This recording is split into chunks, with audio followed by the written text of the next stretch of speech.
Hello my dear students, good morning to all of you. मैं हूं आपके गिरी, आपका मैथमेटिक्स गुरु।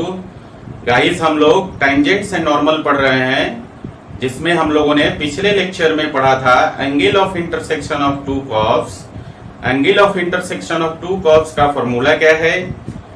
ऑर्थोगोनल कर्व्स पढ़ा था, और ऑर्थोगोनल होने के लिए दो कर्व को ऑर्थोगोनल होने के लिए कंडीशन क्या है। गाइस, आज के लेक्चर में हम लोग एक्सरसाइज 6.3 करने वाले हैं, और एक्सरसाइज 6.3 में हम लोगों ने क्वेश्चन नंबर 8 तक कर लिया था। आज के लेक्चर में हम लोग उसी कड़ी में आगे बढ़ेंगे और क्वेश्चन नंबर 9 से आगे क्वेश्चन को करेंगे। ओके, तो चलिए आज का लेक्चर हम लोग शुरू करते हैं। सो गाइस, क्वेश्चन नंबर 9 है आपका एक्सरसाइज 6.3 का क्वेश्चन नंबर 9 है,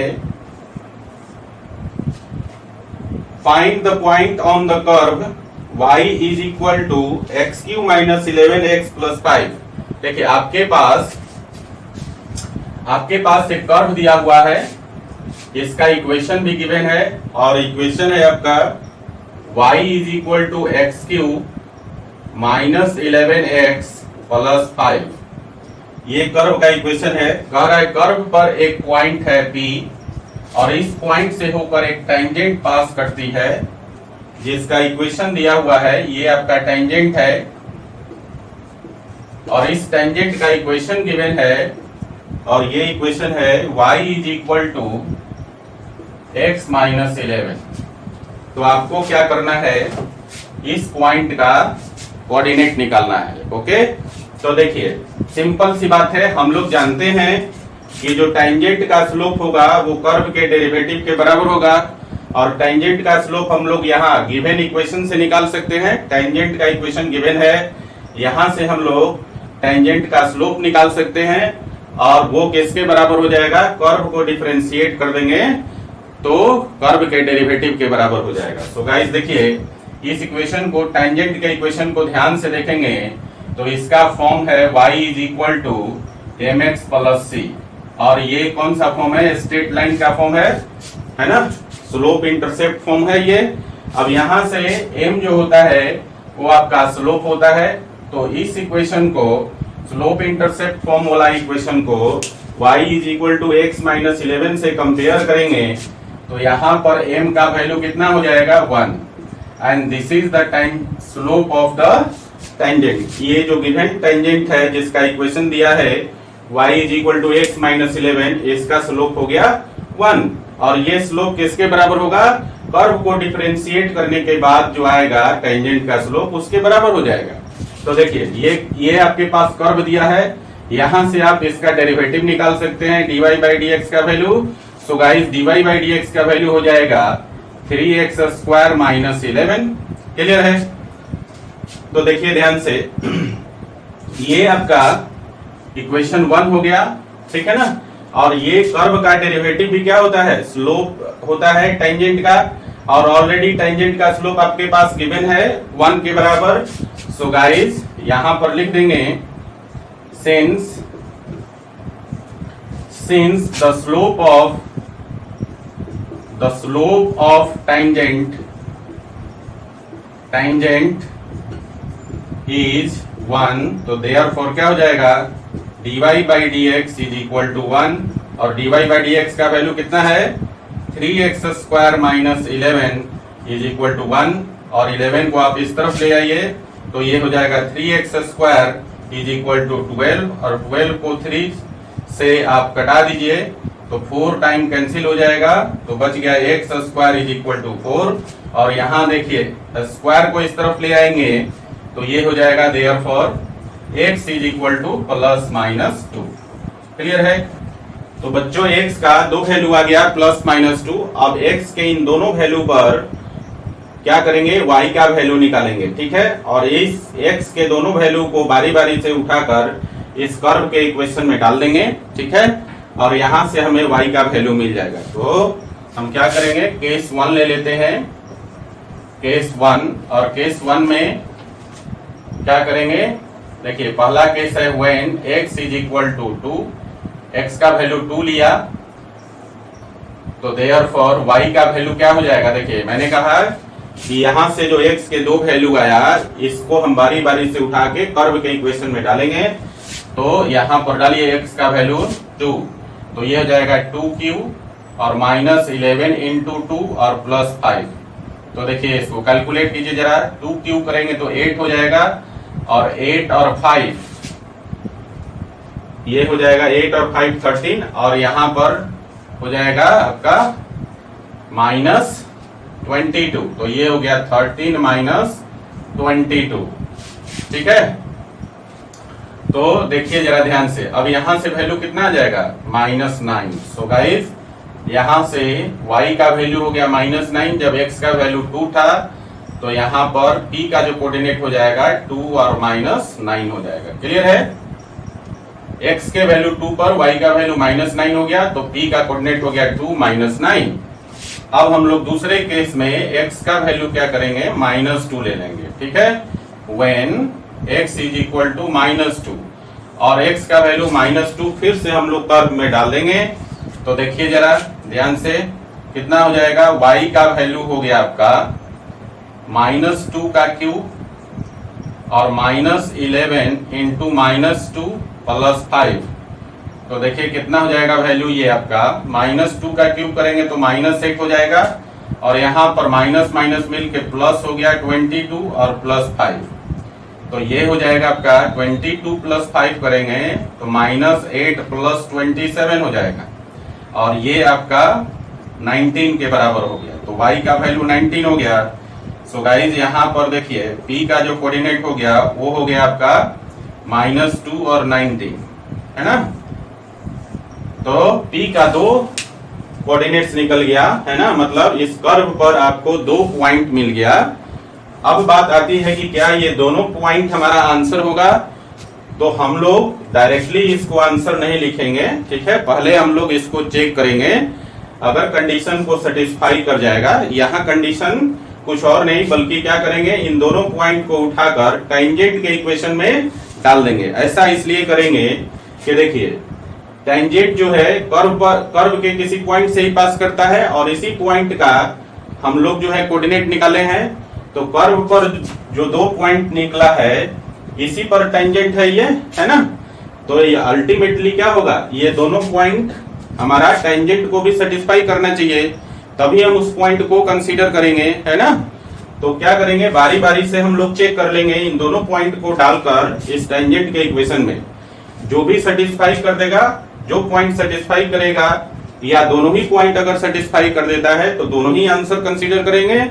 अदरवाइज कोई एक पॉइंट करता है तो एक पॉइंट को हम लोग कंसीडर करेंगे एज द आंसर। तो देखिए यहाँ ध्यान दीजिए, यहाँ पर आपका p का कोऑर्डिनेट आया है 2 और -9, तो x का वैल्यू यहाँ 2 डालिए तो 2 में से 11 घटाएंगे, y का वैल्यू -9 आ जाएगा। तो जो पहला पॉइंट है वो आपका सही है, ये कर्व और टेंजेंट दोनों को सेटिस्फाई कर देता है। अब दूसरे पॉइंट की बात कीजिए तो यहाँ पर दूसरा पॉइंट है -2 और 19, है ना। तो x का वैल्यू जरा इसमें इस टेंजेंट के इक्वेशन में -2 डालिए तो कितना हो जाएगा, -2 -11 कितना हो जाएगा, y का वैल्यू -13 आ जाएगा। जबकि यहाँ पर आप देख रहे हैं y का वैल्यू कितना है 19। तो गाइज ये वाला जो पॉइंट है वो टेंजेंट को सेटिस्फाई नहीं करता है। यहाँ पर लिख दीजिए does not satisfy the tangent, tangent को सेटिस्फाई नहीं करता है, इसलिए देयरफॉर पॉइंट P -2 19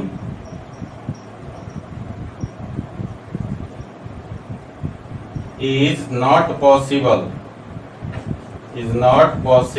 लिख दीजिए यहाँ पर, ठीक है। तो आपका आंसर क्या हो जाएगा, ये वाला पॉइंट आपका आंसर हो गया, ठीक है। तो -9 आया था x का वैल्यू 2 डालने पर, तो जो पॉइंट है आपका p का कोऑर्डिनेट 2 -9 जो है इस कर्व पर पॉइंट होगा जिससे होकर ये टेंजेंट पास करती है। क्लियर है। तो चलिए ये क्वेश्चन आपका बन गया, लिख लीजिए इसको। ये आपका आंसर नहीं होगा, एक बार फिर से इसको समझ लीजिए क्यों नहीं होगा, क्योंकि ये जो पॉइंट है कर्व पर तो है लेकिन टेंजेंट को सेटिस्फाई नहीं करता है, इसलिए इस पॉइंट से होकर टेंजेंट पास नहीं करेगी। सिर्फ 0.2 माइनस 9 से होकर पास करेगी। इसीलिए आपका जो 0.2 माइनस 9 है यही आंसर होगा, ये वाला पॉइंट आंसर नहीं होगा। ठीक है ना। चलिए इसको लिख लीजिए जरा। तो बच्चों अगला क्वेश्चन है क्वेश्चन नंबर 10, और क्वेश्चन नंबर 10 में आपके पास गिवन है find the equation of all lines having slope -1 that are tangent to the curve y is equal to 1 divided by x minus 1। देखिए क्वेश्चन नंबर जो 10 है, आपके पास एक कर्व गिवन है, इस कर्व का इक्वेशन है y is equal to 1 by x minus 1, और कह रहा है कि वैसे सारे स्ट्रेट लाइन का इक्वेशन निकालिए जिनका स्लोप जो है -1 है, जिसका स्लोप -1 है और वो जो है कर्व पर टेंजेंट है। समझे? क्वेश्चन को एक बार फिर से समझिए। कह रहा है कि उन सारे स्ट्रेट लाइंस का इक्वेशन निकालना है जिसका स्लोप जो है -1 है और वो सब के सब लाइन जो है इस कर्व पर टेंजेंट है। तो अल्टीमेटली आपके पास टेंजेंट का स्लोप गिवन है -1, तो सारे टेंजेंट्स का इक्वेशन निकालना है। सो गाइस इसके लिए हम लोग क्या करेंगे, पहले तो हम कर्व को डिफरेंशिएट कर देंगे। तो y is equal to given है y is equal to 1 by x minus 1, तो यहां से dy बाई dx का वैल्यू हो जाएगा -1 बाई एक्स माइनस 1 का होल स्क्वायर। कैसे हुआ? आपने पढ़ा है कि डेरिवेटिव ऑफ 1 बाई एक्स जो होता है वो आपका -1 बाई एक्स स्क्वायर होता है। तो इसी फॉर्मूला का यूज करके हम लोग y is equal to 1 by x minus 1 का डेरिवेटिव निकाल लिया। क्लियर है? तो ये आपका कर्व का डेरिवेटिव निकल गया, और टेंजेंट का स्लोप -1 दिया हुआ है। तो आप जानते हैं कि टेंजेंट का जो स्लोप होता है वो कर्व के डेरिवेटिव के बराबर होता है। सिंस यहां पर लिखिएगा, सो गाइस यहां लिखिएगा since slope of tangent is given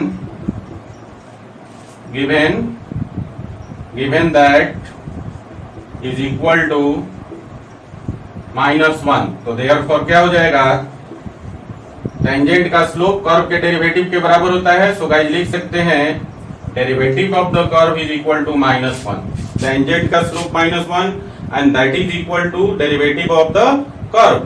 So guys we have dy by dx is equal to -1, और dy by dx का वैल्यू क्या निकाला था हमने, dy by dx का वैल्यू निकाला था -1 by x minus 1 to the whole square, और that is equal to -1, minus से माइनस कैंसिल हो गया, और ये हो जाएगा अब आपका तिरछा तिरछी गुना करेंगे तो ये हो गया x माइनस 1 का whole square is equal to 1, और देखिए स्क्वायर को इस तरफ ट्रांसफर कर देंगे तो ये हो जाएगा x minus 1 is equal two plus minus 1, और फिर 1 को इस तरफ कर दीजिए तो x का 2 वैल्यू मिल जाएगा। देखिए x का एक वैल्यू जो होगा आपका यहां लिख लेते हैं इस तरफ, तो देयरफॉर x का 2 वैल्यू मिल जाएगा आपको।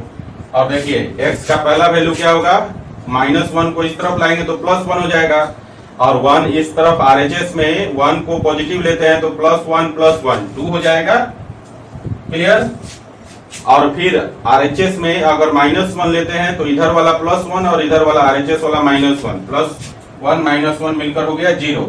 तो x का 2 वैल्यू मिल गया आपको 2 और 0, है ना। अब इस दोनों वैल्यू पर हम लोग क्या करेंगे, x के कोरेस्पॉन्डिंग y का वैल्यू निकालेंगे, और y का वैल्यू कैसे निकलेगा, इस x के दोनों वैल्यू को कर्व में हम लोग डाल देंगे। ठीक है ना। सो गाइस यहां से देखिए केस 1 में, देखिए केस 1 में हम लोग क्या करेंगे, x का वैल्यू 2 ले लेते हैं when x is equal to 2, therefore y का वैल्यू कितना हो जाएगा, x के वैल्यू 2 को हम लोग कर्व में डाल देंगे तो ये हो जाएगा आपका 1 बाई 2 माइनस 1, और 2 माइनस 1 1, तो 1 बाई 1 कितना हो जाएगा 1। सो गाइस यहां से आप देखेंगे पॉइंट P का जो कोऑर्डिनेट है वो हो गया आपका 2 और 1 हो गया ना। तो पॉइंट आपको मिल गया, और टेंजेंट का स्लोप -1 आपके पास गिवन है, तो आप टेंजेंट का इक्वेशन निकाल सकते हैं। So guys equation of equation of tangent will be हो जाएगा y माइनस y1, और y1 का वैल्यू कितना है 1, और इज इक्वल टू m का वैल्यू दिया है -1 और इंटू x माइनस x1, और x1 का वैल्यू है 2। तो देखिए ध्यान से क्या हो जाएगा, y minus 1 is equal to minus x और प्लस 2 हो जाएगा ना। इस दोनों टर्म को उठा के इस तरफ कर दीजिए, तो फाइनली हमारे पास जो इक्वेशन मिलेगा वो हो जाएगा x plus y minus 3 is equal to 0। ठीक है, तो कर्व के पॉइंट P21 पर टेंजेंट का इक्वेशन हो गया x plus y minus 3 is equal to 0। एक टेंजेंट आपको मिल गया। अब हम लोग दूसरा केस लेते हैं।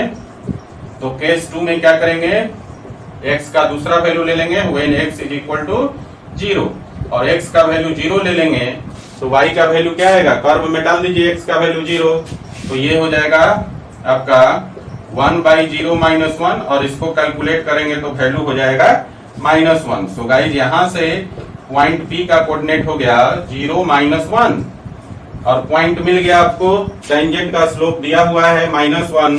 सो गाइज यहाँ से इक्वेशन ऑफ टेंजेंट जो हो जाएगा आपका, equation of tangent will be, और ये हो जाएगा y माइनस y1, और y1 का वैल्यू -1 है तो +1 हो जाएगा यहाँ पर, और फिर हो जाएगा m का वैल्यू, और m है -1 इंटू x माइनस x1, और x1 का वैल्यू क्या है 0, तो ये हो गया y plus 1 is equal to -x, और -x को इस तरफ कर दीजिए। सो गाइस फाइनली हो जाएगा x plus y plus 1 is equal to 0, है ना। ये दूसरे टेंजेंट का इक्वेशन निकल गया, और ये टेंजेंट पॉइंट P का जो कोऑर्डिनेट है 0 -1 पर टेंजेंट का इक्वेशन मिल गया। ठीक है, तो ये दो टेंजेंट्स थे आपके पास जिसका स्लोप -1 था, ठीक है ना, और इस कर्व पर, कर्व के पॉइंट B से होकर पास करता था। ठीक है, सो गाइस क्वेश्चन नंबर 10 बन गया। चलिए इसको लिख लीजिए जरा। तो गाइस अगला क्वेश्चन है क्वेश्चन नंबर 11, और क्वेश्चन नंबर 11 में देखिए क्या है। क्वेश्चन नंबर 11 में है find the equation of all lines having slope 2 which are tangent to the curve. आपके पास एक कर्व गिवन है, ठीक है, और इस कर्व का इक्वेशन दिया हुआ है। इस कर्व का इक्वेशन है आपका y is equal to 1/x minus 3, y is equal to 1/x minus 3, ये कर्व का इक्वेशन है। कर्व पर पॉइंट है जिससे होकर की टेंजेंट पास करता है, और ये आपका टेंजेंट है, और इसका स्लोप दिया हुआ है m का वैल्यू 2। ठीक है, तो आपको सारे टेंजेंट्स का इक्वेशन निकालना है, ठीक है, जिसका स्लोप 2 है, और कर्व का इक्वेशन आपके पास गिवन है 1/x माइनस 3। तो देखिए कर्व का इक्वेशन गिवन है, हम क्या करेंगे, यहाँ पर कर्व को डिफरेंशिएट कर लेंगे तो वो टेंजेंट का स्लोप हो जाएगा, और टेंजेंट का स्लोप ऑलरेडी दिया हुआ है 2, तो उसको इक्वेट कर लेंगे हम लोग। ठीक है, तो चलिए पहले हम लोग डिफरेंशिएट कर लेते हैं कर्व को। तो देखिए y का वैल्यू गिवन है, तो यहाँ से dy/dx का जो वैल्यू हो जाएगा वो हो जाएगा -1/x माइनस 3 का होल स्क्वायर। ये कर्व का डेरिवेटिव हो गया, और ये कर्व का डेरिवेटिव अल्टीमेटली क्या होता है, स्लोप ऑफ द टेंजेंट, और स्लोप ऑफ टेंजेंट आपके पास ऑलरेडी गिवन है 2। सो गाइस देयरफॉर हम लिख सकते हैं dy/dx इज इक्वल टू 2, ठीक है, और dy/dx का वैल्यू है -1/x माइनस 3 का whole square is equal to 2, है ना। तो देखिए यहां से क्या हो जाएगा, इसको गुना करेंगे तिरछा तिरछी, तो ये हो जाएगा 2 इंटू एक्स माइनस 3 का whole square is equal to -1, और यहाँ पर a माइनस बी के होल स्क्वायर पर इसको तोड़ दीजिए, तो ये हो जाएगा 2 इंटू एक्स स्क्वायर और -6x और +9 और इज इक्वल टू -1। अब 2 से जरा मल्टीप्लाई कर दीजिए अंदर के सारे टर्म में, तो ये हो जाएगा 2x स्क्वायर और माइनस हो जाएगा 12x और प्लस हो गया 18 इज इक्वल टू -1। -1 को इस तरफ ले आइए, तो ये हो गया आपका 2x स्क्वायर माइनस 12x, और ये हो गया आपका 1 आके इधर जुटेगा तो प्लस हो जाएगा 19, हो जाएगा ना, और इज इक्वल टू 0। तो ये आपका क्वाड्रेटिक इक्वेशन निकल गया। यहाँ से हम लोग फैक्टर करके या डायरेक्टली जो है हम लोग x का वैल्यू निकाल सकते हैं फॉर्मूला से।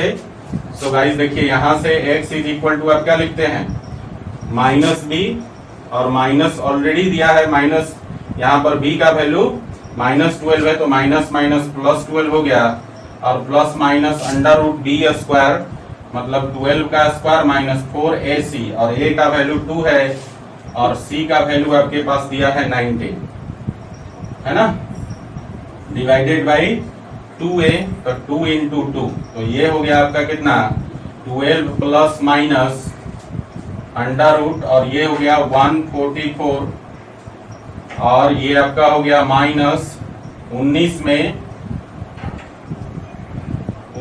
गुना कीजिए 8 से, तो कितना हो जाएगा 152 डिवाइडेड बाई हो गया 4, और इसको कैलकुलेट कर लीजिए तो ये हो गया 12 प्लस माइनस 8/4, है ना।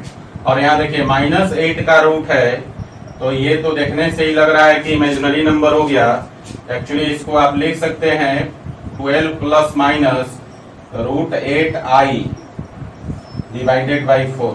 i मतलब आयोटा है यहाँ पर, तो आप क्या देख रहे हैं कि ये जो वैल्यू है x का जो वैल्यू निकला, यहाँ से x का 2 वैल्यू निकलेगा, और ये दोनों वैल्यू क्या है रियल नहीं है ना, does not belongs to real number. तो x का वैल्यू रियल नहीं होने की वजह से y का वैल्यू जो निकलेगा वो भी रियल नहीं होगा, therefore y also does not belongs to real, y भी रियल नहीं होगा, तो कोई भी रियल वैल्यू नहीं निकलेगा। इसका मतलब है कि p जो है p का कोऑर्डिनेट कोई भी रियल पॉइंट नहीं होगा, कर्व पर कोई रियल पॉइंट होगा ही नहीं, तो टेंजेंट पॉसिबल ही नहीं है। समझ गए? एक बात फिर से समझिए, मैंने कहा कि यहाँ से x का जो वैल्यू निकला वो आपका रियल वैल्यू नहीं आया, तो इसके कॉरेस्पॉन्डिंग y का वैल्यू भी रियल नहीं होगा। तो इसका मतलब है कि p जो पॉइंट है कर्व पर, इसका कोई भी रियल कोऑर्डिनेट आपको नहीं मिलेगा। इसका मतलब ये भी हुआ कि पॉइंट p जो है वो जो है कर्व पर नहीं होगा, और कर्व पर नहीं होगा तो टेंजेंट एग्जिस्ट ही नहीं करेगा, ठीक है ना।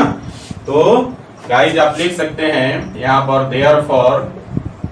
देयरफॉर आप लिखेंगे there are no tangents, there are no any tangents is possible. समझ गए? इस केस में कर्व पर कोई पॉइंट रियल पॉइंट एग्जिस्ट ही नहीं करेगा, इसलिए कर्व का कोई टेंजेंट पॉसिबल नहीं है। क्लियर है? तो ये था आपका क्वेश्चन नंबर 11। चलिए इसको लिख लीजिए जरा। तो गाइस अगला क्वेश्चन है क्वेश्चन नंबर 12, और क्वेश्चन नंबर 12 मैं आप लोगों के लिए छोड़ता हूं, क्योंकि क्वेश्चन नंबर जो 12 है वो आपका क्वेश्चन नंबर 10 और क्वेश्चन नंबर 11 के तरह ही है। सो गाइस क्वेश्चन नंबर 12 आप खुद से करेंगे, मैं आपको बताने जा रहा हूं क्वेश्चन नंबर 13। और क्वेश्चन नंबर 13 में क्या दिया हुआ है, find the points on the curve, और कर्व जो है आपका इलिप्स दिया हुआ है इस प्रकार से, ठीक है। और इसका इक्वेशन दिया हुआ है आपका x²/9 plus y²/16 is equal to 1। ये आपका वर्टिकल इलिप्स है, और इसका इक्वेशन गिवन है at which the tangent are parallel to x axis and parallel to y axis। आपको क्या करना है, इस इलिप्स पर आपको पॉइंट्स निकालने हैं, जिसके लिए दो कंडीशन दिया है कि जब टेंजेंट x एक्सिस के पैरेलल हो, और दूसरा कंडीशन है पॉइंट्स निकालना है कब, जब टेंजेंट y एक्सिस के पैरेलल हो, ठीक है। तो देखिए इसके लिए हम लोग क्या करेंगे, सबसे पहले कर्व को डिफरेंशिएट कर लेंगे। तो यहां लिख दीजिए differentiate both sides with respect to x के रिस्पेक्ट में दोनों तरफ डिफरेंशिएट कर लीजिए। तो देखिए x² का डेरिवेटिव हो जाएगा 2x, तो ये हो गया 2/9x, है ना, और प्लस y² का डेरिवेटिव हो जाएगा 2y इंटू dy/dx, तो ये हो जाएगा 2/16 y इंटू dy/dx हो जाएगा, और 1 का डेरिवेटिव हो गया 0। तो यहाँ पर आपका 2 से 16 कट जाएगा 8 टाइम्स। अब हमें क्या करना है, डेरिवेटिव निकालना है dy बाई डी एक्स का वैल्यू। तो 2x बाई 9 को इस तरफ ले जाएंगे तो इधर हो जाएगा आपका 2y by 8 into d y by d x और इज इक्वल टू, इसको इस तरफ ले जाएंगे तो माइनस 2x बाई 9 हो जाएगा आपका। अब देखिए इसको इस तरफ ले आइए, 2y बाई y बाई 8 हो जाएगा आपका। 2 से 16 कटेगा 8 टाइम्स, तो ये आपका बचेगा y बाई 8 और ये हो गया आपका माइनस 2x बाई 9। ठीक है, और इसको हम इस तरफ ले जाएंगे तो फाइनली देखिए क्या मिलेगा, dy बाई डी एक्स का वैल्यू हो जाएगा 8 ऊपर चला जाएगा तो माइनस 16x बाई और y नीचे आ जाएगा तो 9y हो जाएगा। क्लियर है, तो ये आपका कर्व का डेरिवेटिव मिल गया। इसको आप इक्वेशन 1 मान लीजिए। अब आपके पास दो कंडीशन दिया हुआ है। पहला कंडीशन है, केस 1 ले लीजिए। यहाँ पर पहला कंडीशन दिया है when tangent is parallel to x axis। Tangent x axis के पैरेलल दिया हुआ है तो क्या हो जाएगा, टेंजेंट जब x axis के पैरेलल हो तो dy बाई डी एक्स का वैल्यू क्या हो जाता है, 0 के बराबर। तो गाइस लिख सकते हैं आप therefore dy by d x is equal to 0 और dy बाई डी एक्स का वैल्यू आ गया है आपके पास और ये वैल्यू है minus 16x by 9y minus 16x by 9y is equal to हो गया 0 और इसको इस तरफ लाएंगे तो यहाँ से x का वैल्यू मिल जाएगा 0 और x का वैल्यू 0 हो गया तो क्या करेंगे, x का वैल्यू 0 इस कर्व के इक्वेशन में डाल दीजिए। सो गाइस यहाँ से आपको x का वैल्यू 0 डाल देंगे तो ये हो जाएगा y square by 16 is equal to 1 और 16 को इस तरफ ले आइए तो ये हो गया y square is equal to 16 और वो स्क्वायर को इस तरफ ले जाएंगे तो y का वैल्यू जो हो जाएगा आपका y इज इक्वल टू हो गया प्लस माइनस 4। सो गाइस यहाँ से दो पॉइंट मिल गया आपको, तो देयरफॉर जो पॉइंट होगा कर्व पर वो 2 पॉइंट होगा। ठीक है ना, कर्व पर 2 पॉइंट आ गया आपके पास और ये दोनों पॉइंट पर जो टेंजेंट होगा वो एक्स एक्सिस के पैरेलल होगा। ये दोनों टेंजेंट है पी पर। So guys therefore points will be कौन कौन सा 2 पॉइंट हो जाएगा, देखिए एक तो हो जाएगा P का कोऑर्डिनेट x के वैल्यू 0 पर y का वैल्यू 4 हो गया तो हो गया 0 4 एंड दूसरा पॉइंट P का जो कोऑर्डिनेट हो जाएगा x के वैल्यू 0 पर y का वैल्यू -4 तो ये हो गया 0 -4। मतलब ऊपर में हो गया आपका 0 4 और नीचे में हो गया 0 -4। तो देखिए जब टेंजेंट x एक्सिस के पैरेलल होगा तो कर्व पे 2 पॉइंट होगा और इसका कोऑर्डिनेट हो जाएगा 0 4 और 0 -4। अब हम लोग दूसरे कंडीशन में आते हैं। केस 2 में देखिए गिवन है आपके पास when the tangent is parallel to y axis के पैरेलल जब टेंजेंट होगा तो इस कंडीशन में मैंने आपको बताया है कि dx बाई dy का वैल्यू 0 होता है और dy बाई dx आपने प्राप्त कर लिया है यहाँ पर। तो dx बाई dy क्या होगा, dy बाई dx का जस्ट रेसिप्रोकल। तो आप लिख सकते हैं देयरफॉर माइनस इसका रेसिप्रोकल कर दीजिए तो minus 9y by 16 is equal to 0। ठीक है ना, तो देखिए यहाँ से 16x minus 9y by 16x is equal to 0 और इसको इस तरफ लाइए तो ये हो जाएगा आपका y इज इक्वल टू 0। तो y का वैल्यू 0 मिल गया तो अब y का वैल्यू 0 इस कर्व में डाल दीजिए तो क्या हो जाएगा, देखिए x स्क्वायर बाई 9 और y का वैल्यू 0 हो गया तो ये टर्म तो आपका 0 हो गया इज इक्वल टू 1 हो जाएगा और 9 को इस तरफ लाइए तो ये हो गया x square is equal to 9 और स्क्वायर को इस तरफ कर देंगे तो यहाँ से x का वैल्यू मिल जाएगा प्लस माइनस 3। तो यहाँ भी देखिए y के 0 वैल्यू के लिए x का 2 वैल्यू मिल गया प्लस माइनस 3। तो इस केस में भी 2 पॉइंट एग्जिस्ट करेगा। So guys therefore points will be और 2 पॉइंट कौन कौन सा हो जाएगा, देखिए पहला जो P का कोऑर्डिनेट हो जाएगा x का वैल्यू 3 पर y का वैल्यू 0 एंड दूसरा जो p का कोऑर्डिनेट हो जाएगा x का वैल्यू -3 पर y का वैल्यू 0। तो ये 2 पॉइंट हो गया कब, जब टेंजेंट y एक्सिस के पैरेलल हो। मतलब देखिए यहाँ पर 2 पॉइंट एग्जिस्ट करेगा, ये देखिए ये टेंजेंट हो गया और ये टेंजेंट हो गया, है ना। एक का पॉइंट आ गया था आपका 30 और दूसरा आ गया था -30, है ना। तो इस कर्व पर मतलब इस एलिप्स पे 4 पॉइंट एग्जिस्ट करेगा। 2 पॉइंट आपका टेंजेंट जब x एक्सिस के पैरेलल होगा उसके लिए हो जाएगा, और 2 पॉइंट जब टेंजेंट y एक्सिस के पैरेलल होगा उसका हो जाएगा। सो गाइस ये क्वेश्चन नंबर 11 बन गया आपका, सॉरी क्वेश्चन नंबर 13 था ये। सो गाइस क्वेश्चन नंबर 13 आपका बन गया, ठीक है। तो आप इसको लिख लीजिए, ठीक है। फिर अगले क्वेश्चन की तरफ चलते हैं। चलिए लिखिए इसको। तो गाइस अगला क्वेश्चन है क्वेश्चन नंबर 14, और क्वेश्चन नंबर 14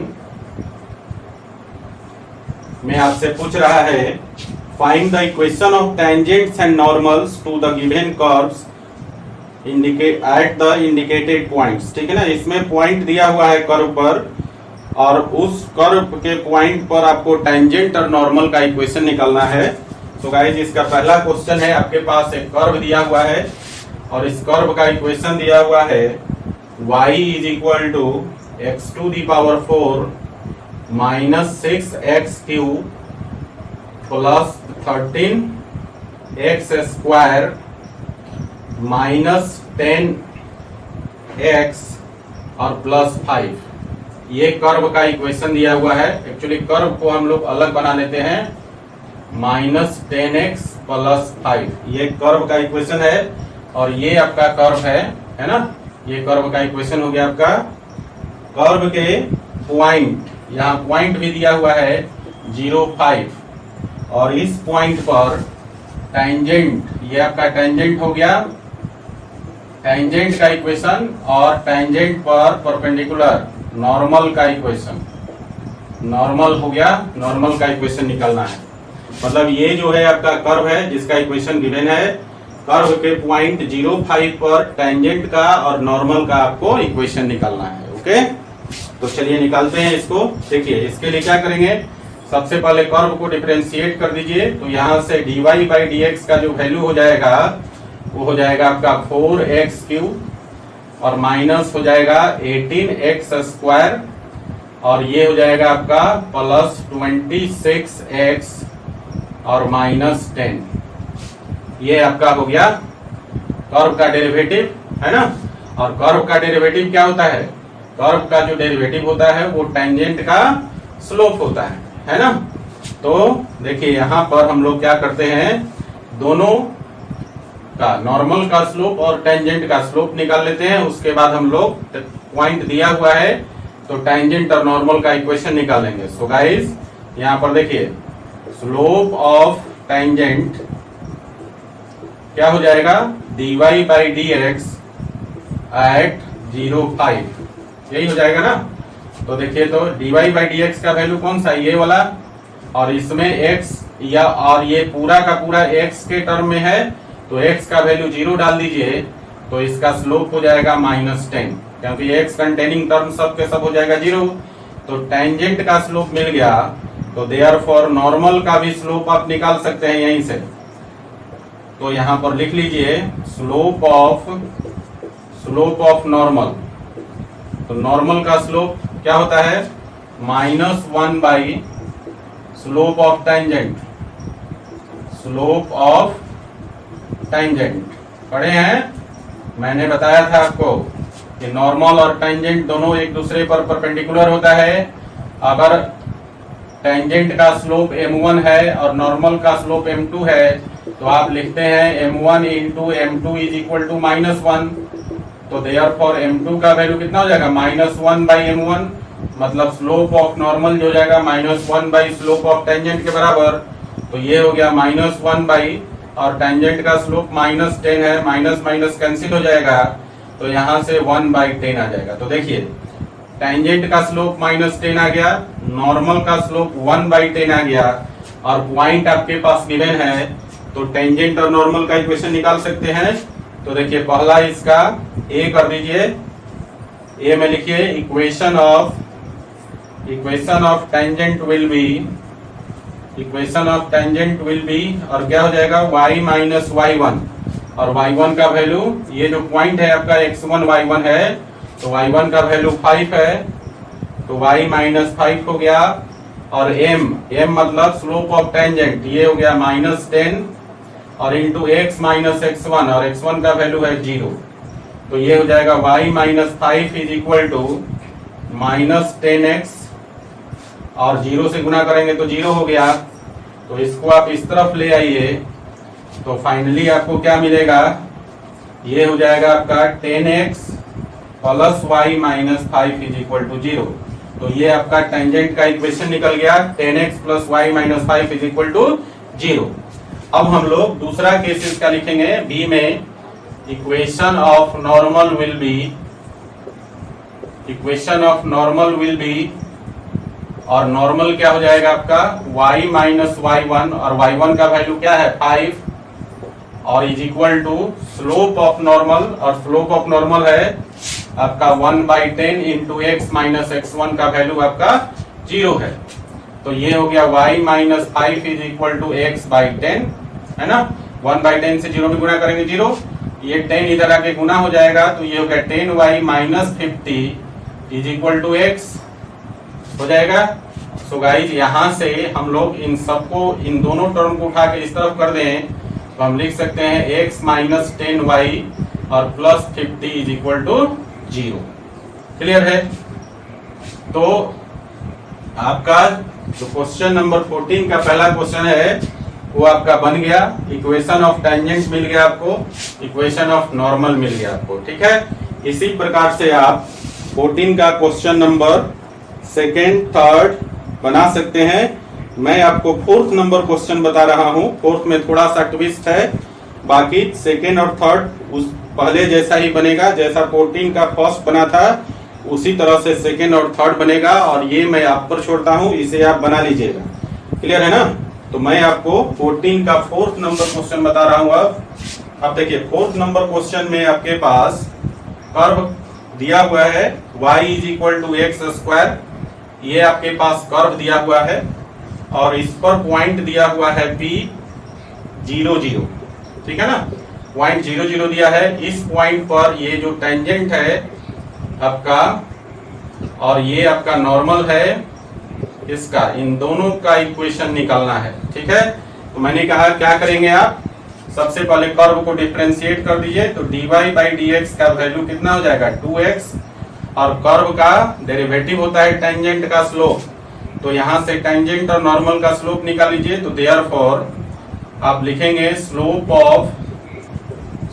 ऑफ टेंजेंट, और स्लोप ऑफ टेंजेंट क्या हो जाएगा बच्चा, dy बाई dx एट 0 0 हो जाएगा ना, पॉइंट 0 0 पर टेंजेंट का स्लोप निकलना है, तो ये वैल्यू कितनी हो जाएगी आपकी, देखिए ध्यान से, x का वैल्यू 0 डाल देंगे तो dy बाई dx का वैल्यू कितना हो जाएगा 0, तो स्लोप जो हो गया 0। ठीक है, तो देयरफॉर यहीं पर निकाल लेते हैं equation of tangent will be, equation of tangent will be, और क्या हो जाएगा टेंजेंट का इक्वेशन y माइनस y1, और y1 का वैल्यू 0, और इंटू स्लोप ऑफ टेंजेंट आ गया 0 इंटू x माइनस x1, और x1 भी 0 है। सो गाइज यहाँ से जो वैल्यू मिल जाएगा y इज इक्वल टू 0, ये आपका टेंजेंट का इक्वेशन हो गया।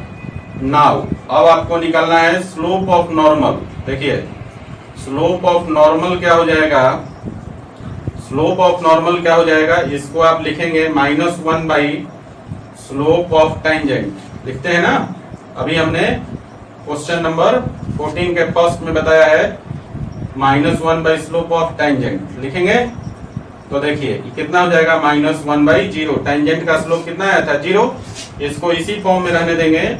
So guys equation of normal will be, देखिए क्या हो जाएगा y माइनस y1 0 हो गया, y1 और x1 दोनों 0 है, और यहाँ पर स्लोप ऑफ नॉर्मल तो -1 बाई 0, और x माइनस x1, और x1 का वैल्यू भी 0 है, तो देखिए ध्यान से ये 0 इस तरफ आएगा तो इधर वाले टर्म को 0 बना देगा। तो गाइस यहां से आपको वैल्यू क्या आ जाएगा, x इज इक्वल टू 0। तो ये जो है आपका नॉर्मल का इक्वेशन हो गया x इज इक्वल टू 0, और ये जो है आपका y is equal to 0 tangent का इक्वेशन हो गया। क्लियर है? तो इस प्रकार से आप क्वेश्चन नंबर 14 बना सकते हैं। ठीक है ना। इसमें ट्विस्ट यही था कि -1/0 को बच्चा कभी कभी इसको इंफिनिटी कंसीडर कर लेता है, और जैसे ही इंफिनिटी लिखता है कैलकुलेशन वहां पे आपका कंफ्यूजन वाला हो जाता है। ठीक है। तो आपको -1/0 को इंफिनिटी कंसीडर नहीं करना है, इसको यहाँ पर जो है नॉर्मल का स्लोप एज इट इज रखना है -1/0, तभी आपका नॉर्मल का स्लोप एक नॉर्मल का इक्वेशन जो है x इज इक्वल टू 0 आएगा। नहीं तो इंफिनिटी कंसीडर करेंगे तो कंफ्यूज हो जाएंगे। ठीक है। चलिए 14 नंबर क्वेश्चन का फर्स्ट और फोर्थ आप लिख लीजिए जरा। तो बच्चों अगला क्वेश्चन है क्वेश्चन नंबर 14 का क्वेश्चन नंबर 5 है ना। यहाँ देखिए, यहाँ पर जो कर्व है इसका पैरामीट्रिक इक्वेशन दिया हुआ है और कह रहा है कि t इज इक्वल टू π/4 पर जो पॉइंट है कर्व पर, उस पर टेंजेंट और नॉर्मल का इक्वेशन निकालना है।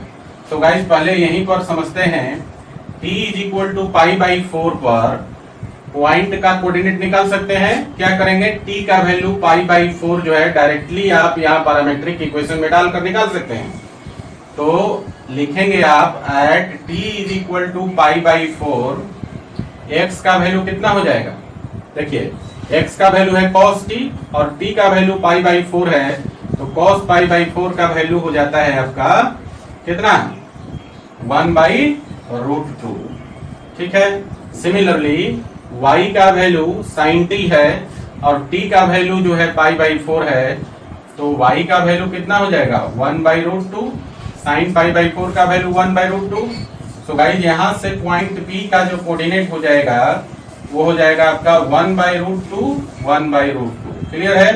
ये आपका कर्व पर पॉइंट निकल गया P का कोऑर्डिनेट। ठीक है। अब इसी पॉइंट से पास होने वाला टेंजेंट और नॉर्मल का इक्वेशन निकालना है, और उसके लिए हमको चाहिए टेंजेंट का स्लोप और नॉर्मल का स्लोप। सो गाइस सबसे पहले हम क्या करेंगे, कर्व का डेरिवेटिव निकाल लेंगे। ठीक है ना।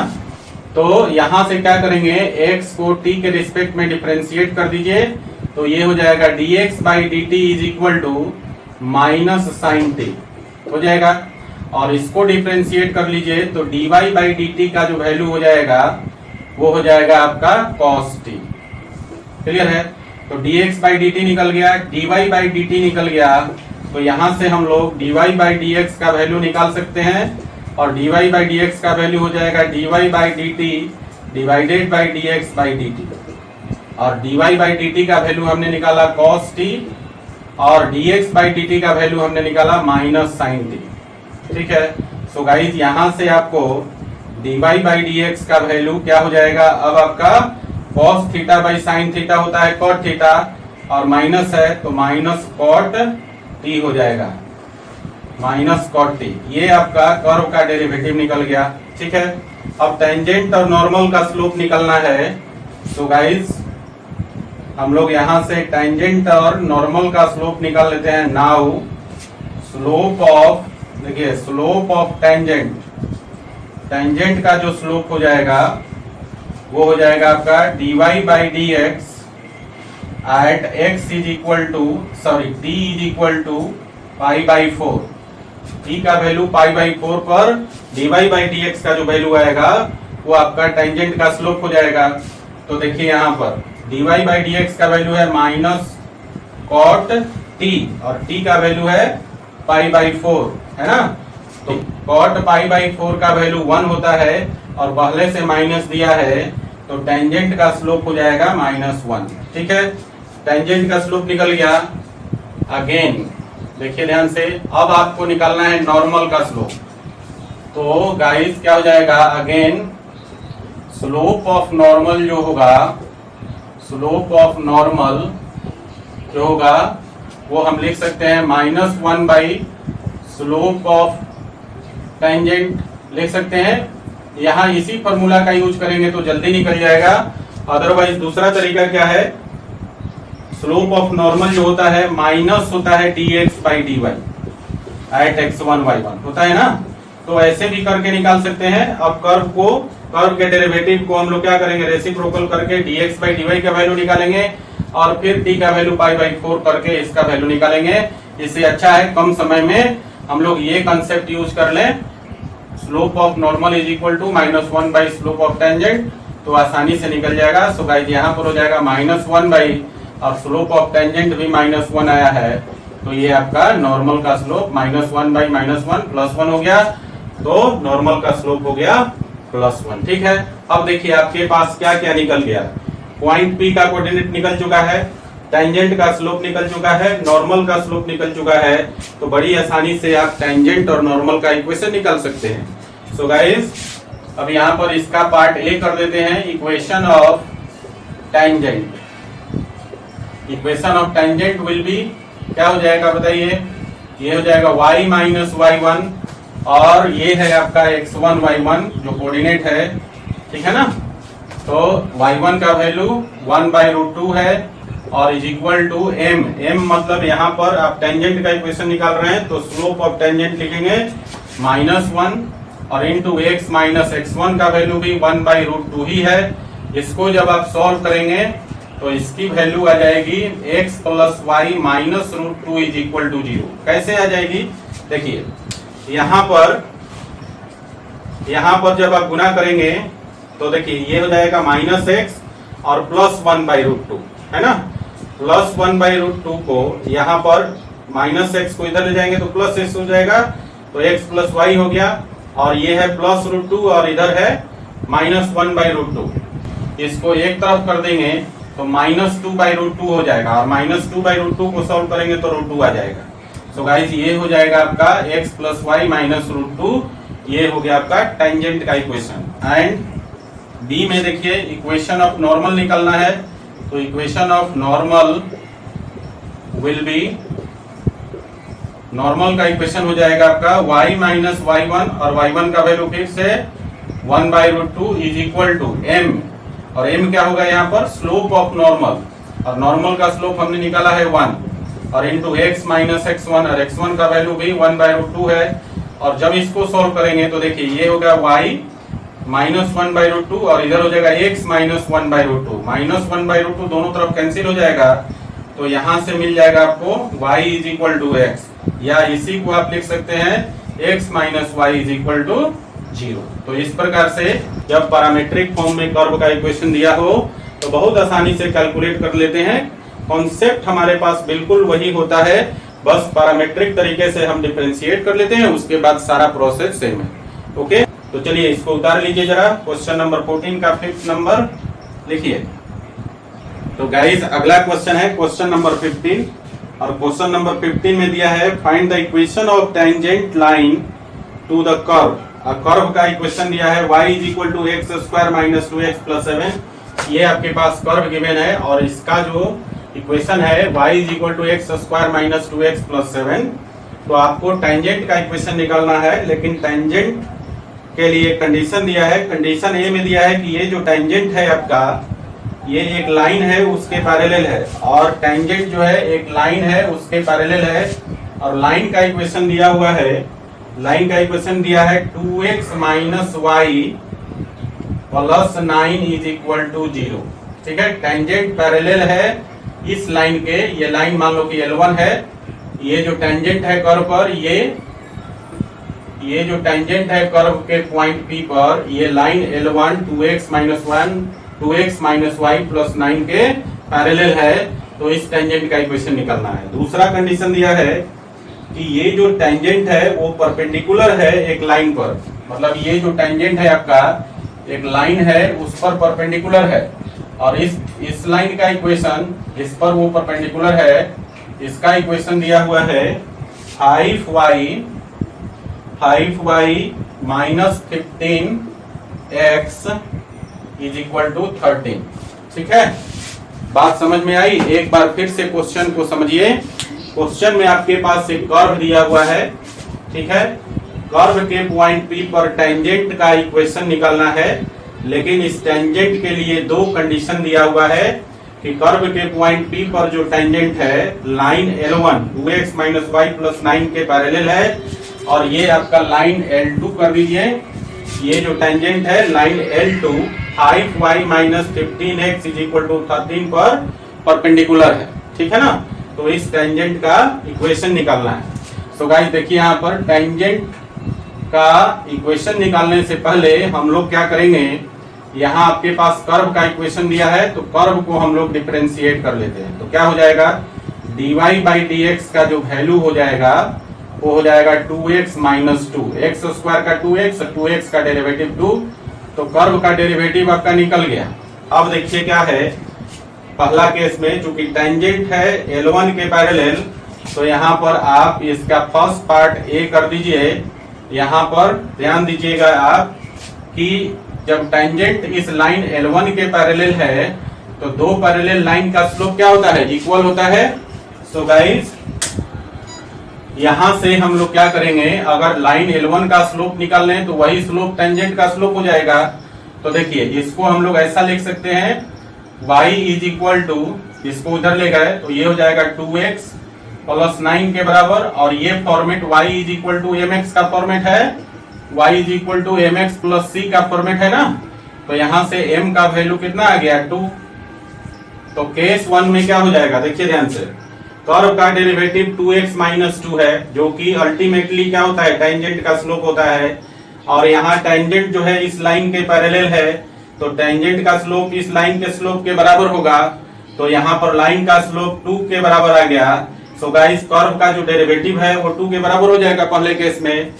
तो हम लोग यहाँ पर पहला केस ले लेंगे, तो पहले केस में क्या लिखेंगे कि सिंस टेंजेंट, देखिए लिखेंगे यहाँ पर since tangent is parallel to line L1 के पैरेलल है, तो देयरफॉर लिख सकते हैं dy बाई dx का जो वैल्यू हो जाएगा वो 2 के बराबर हो जाएगा।